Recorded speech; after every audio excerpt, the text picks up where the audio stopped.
এটা কি হচ্ছে পিন্টুর?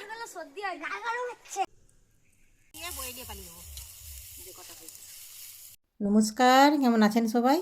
এদিকে রান্নাটা বসিয়ে দিয়েছি।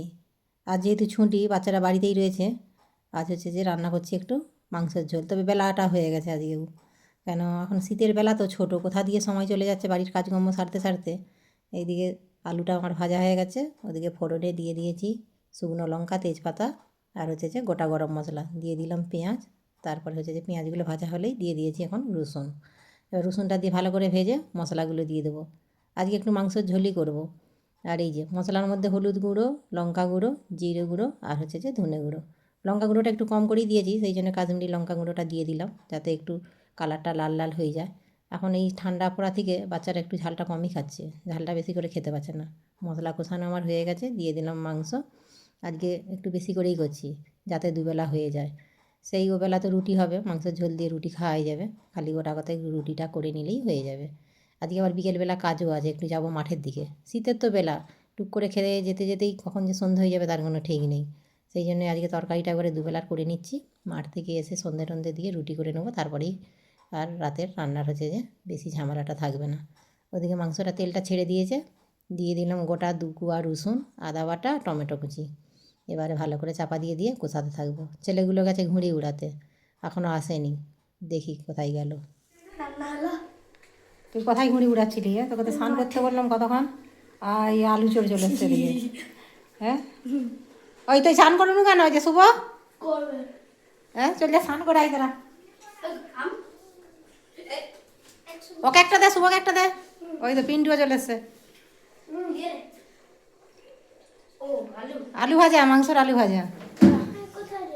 এই যে পিন্টুকে একটা দে। কি হয়েছে? কি এটা? আচ্ছা চান কর, চলে চান করাই, চান করাই, চান করে এসো যাও। এসেই লক্ষ্য মাংসর আলুটি ভাজা হয়েছে কি না।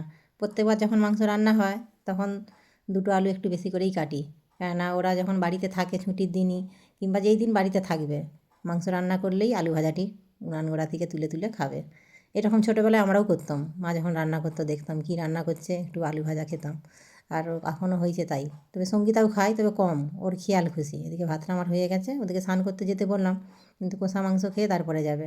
চলুন ভাতের মাঠটা গালতে দিয়ে দিই, ওদেরকে ততক্ষণে মাংসটাও চাপা দিয়ে দিয়েছি, ততক্ষণে হতে হতে ওদের দিকে তুলে দেবো। এই যে কষানো প্রায় হয়েই গেছে, তবে আরেকটু হলে ভালো হতো, তবু 2-4টে তুলে দিই, স্নানটা করে এসুক, নাহলে বেলাটাও হয়েছে। এখন আবার পুকুরে স্নান করবে, তো পুকুরে স্নান করলে শীতকালে যত বেলা হবে ঠান্ডাটা বেশি লাগবে।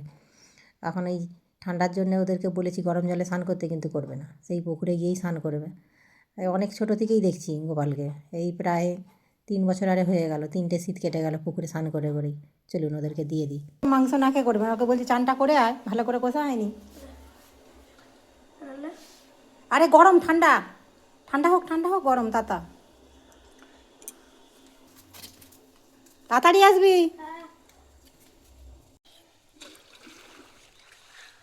মাংস নিয়ে চলে গেছে ওরা পুকুর ঘাটে, এদিকে সুন্দর করে কষানো হয়ে গেছে। সঙ্গীতার জন্য 2-4টে তুলে রাখবো, তুলে রেখেই তারপরে আলুটা দিয়ে জলটা দিয়ে দেবো। ততক্ষণ ওরা স্নান করে চলে আসবে, তারপরে হচ্ছে যে খেতে দিয়ে দেবো। আজকে আবার মাঠকে যাবো, খাওয়া দাওয়া সেরেই যেতে হবে, কেন বেশি বেলাটাও নেই। এই যে দেখেছেন কত আলু ভেজেছিলাম আর কটা রয়েছে।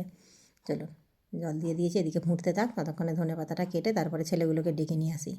নাহলে হয়তো পুকুর পাড়ে বসেই থাকবে, কি চান করবে কি চান করবে না তার কোনো ঠিক নেই। হয়তো চান করতে নামলে চান করেই যাবে, তা নাহলে হয়তো ঘাটে বসেই থাকবে। চলুন হয়ে গেছে ধনে পাতা কাটা, গিয়ে একবার দেখি ছেলেগুলো কী করছে।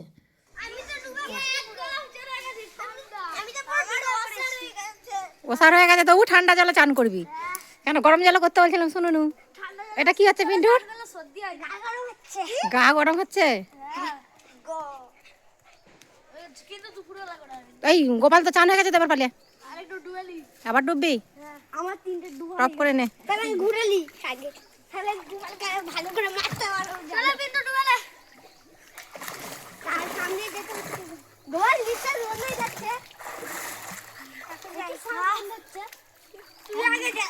আর ডুবতে হবে ঠান্ডায়, পালিয়ে। আজকে ঠান্ডা লেগেছে বেশ, বেলাটা অবেলা হয়ে গেছে তো, চান করার টাইমটা পেরিয়ে গেছে। ওই মোটামুটি 12টার আগে যদি স্নান করে নেয় পুকুর ঘাটে, খুব সুন্দর রোদ থাকে, গাটা গরম হয়ে যায়। চলুন এদিকে মাংসটা আমার হয়ে গেছে, ওদিকে স্নান করে চলে এসেছে, ঠান্ডায় কাঁপছে। ওকে বলেছি ছাতে গিয়ে বসতে, আজকে ছাতে গিয়েই ভাতটা খাবো। পেঁয়াজটা কেটে নিই, কেটে নিয়ে লেবুটা কেটে নিয়ে ভাতটা বেড়ে নিয়ে যাবো। ভাতটা যেহেতু গরম গরম আছে, যেহেতু গরম গরম ভাত খেলে গাটা গরম হয়ে যাবে। চলুন, লেবু কাটা আমার হয়ে গেছে, এবার ভাতটা বেড়ে নিই। এই যে গরম গরম ধোঁয়া ওঠা ভাত, তার সাথে দিয়ে দিলাম হচ্ছে যে এক টুকরো পেঁয়াজ আর লেবু, আর এদিকে মাংস। এটা বেড়ে আগে একটা একটা করে নিয়ে যাই ছাতে। চলুন, ভাত বাড়া হয়ে গেছে, এবার নিয়ে যাই ছাতে গিয়ে তিনজনেই বসে ছাতে বসেই খেয়ে নেবো। কাঁচা লঙ্কাটা নিয়ে এসেছিলাম এবারে, বাজার থেকে নিয়ে এসেছি। গাছে কদিন লঙ্কাটা তুলিনি। এই লঙ্কাগুলো মোটা মোটা দেখলে কী হবে, এত ঝাল সে কী বলবো। এই যে রোদরা নেই ছাতে ঠিকই, তবুও ভালো, নিচে যেন বেশি ঠান্ডা। আর এদিকে রসুনের কোয়াগুলো বেশ ভারী সুন্দর সেদ্ধ হয়ে গেছে। আর এই মাংসের ঝোলের সাথে এই রসুনের কুয়াটা ভাতে মেখে খেতে বেশ ভারী সুন্দর লাগে, খুব সুন্দর লাগে মোটামুটি। গোপাল তো খাবে না, সঙ্গীতা একটা খাবে, দুজনে দুটো কুয়া নিয়েছি। আর গোপালকে আর দিইনি, ওই যে বসেছে বেছাড়া ঠান্ডায় বসে খাচ্ছে। ঝাল হয়েছে? ঝাল হয়েছে? ঠিক আছে। ঠিক আছে, ঝাল কমই দিয়েছি তো।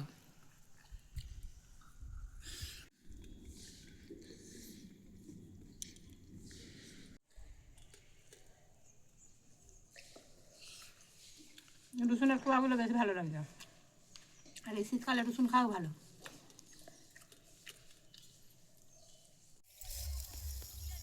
ধানগুলো অনেক শুকনো হতে প্রায় এক সপ্তাহ লেগে গেল। আগের সপ্তাহে এসেছিলাম কাটতে, কদিন রোদ বেড়ায়নি, এটিয়ে বইলিয়ে পালিয়ে যাবো যে কটা হয়েছে।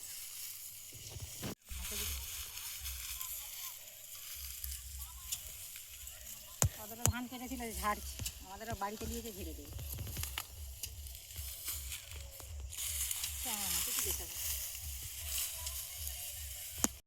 এটা না হয়ে গেছে, এই যে এইটা নিয়ে যাবো এখন শুনতে, তো সেটা কাদিকা সব যাবে, সেখানে চারটি জোড়ো করা আছে, ওইগুলো কালকে এসে নিয়ে যাবো। আর একা বেশি তুলতে হবে, বেশি নিয়েও যাওয়া যাবে নি। চলুন তাহলে ভিডিওটা এখানেই শেষ করছি। কেমন লাগলো অবশ্যই জানাবেন। আপনারা সুস্থ থাকবেন, সাবধানে থাকবেন। দেখা হবে অন্য কোনো ভিডিওর সাথে। আর যদি ভালো লাগে একটা লাইক করে দেবেন।